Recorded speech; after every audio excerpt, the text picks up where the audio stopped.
Iran just shut down one of the world's most critical shipping lanes and threatened to abandon their ceasefire with the US over Israel's attacks on Lebanon. What's up, guys? This is Colton again with the most important news on the internet. So here's what's happening. Iran has halted all traffic through the Strait of Hormuz, which is absolutely massive for global shipping. And they're threatening to pull out of a 2-week ceasefire agreement with the United States. Why? Because Israel launched what they're calling their largest coordinated strike across Lebanon just hours after this ceasefire supposedly went into effect. According to News 18, the White House has confirmed that Lebanon wasn't even part of this 2-week agreement between Iran and the US. Now let's break down what each side is saying here. Iran is absolutely furious about this situation. Their foreign minister, Abbas Araghchi, didn't mince words, saying, quote, "If America cannot rein in its rabid dog in the region, Iran will exceptionally help it in this matter, and that by force." Iran's position is clear. They believe Israel violated the ceasefire, and that, quote, "the ceasefire includes the region, and Israel is known for breaking promises and will only be deterred by bullets."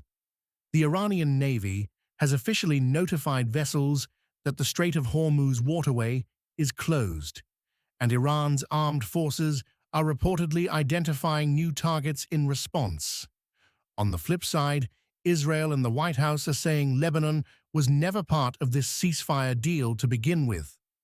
Press Secretary Caroline Leavitt confirmed the 2-week agreement doesn't include Lebanon, which means, from their perspective, Israel's strikes don't violate anything.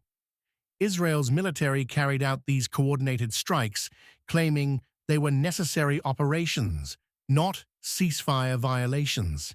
Here's what nobody's talking about. This exposes a fundamental flaw in how these ceasefire agreements are being structured. We've got a ceasefire between Iran and the US, but Iran's main proxy, Hezbollah, operates out of Lebanon, which apparently isn't covered. That's like having a boxing match where you agree not to punch, but kicking is still allowed. This kind of selective ceasefire creates more instability, not less, because it guarantees misunderstandings and escalation. And here's the crazy part. This affects every American at the gas pump and grocery store. The Strait of Hormuz handles about 20% of global oil shipments.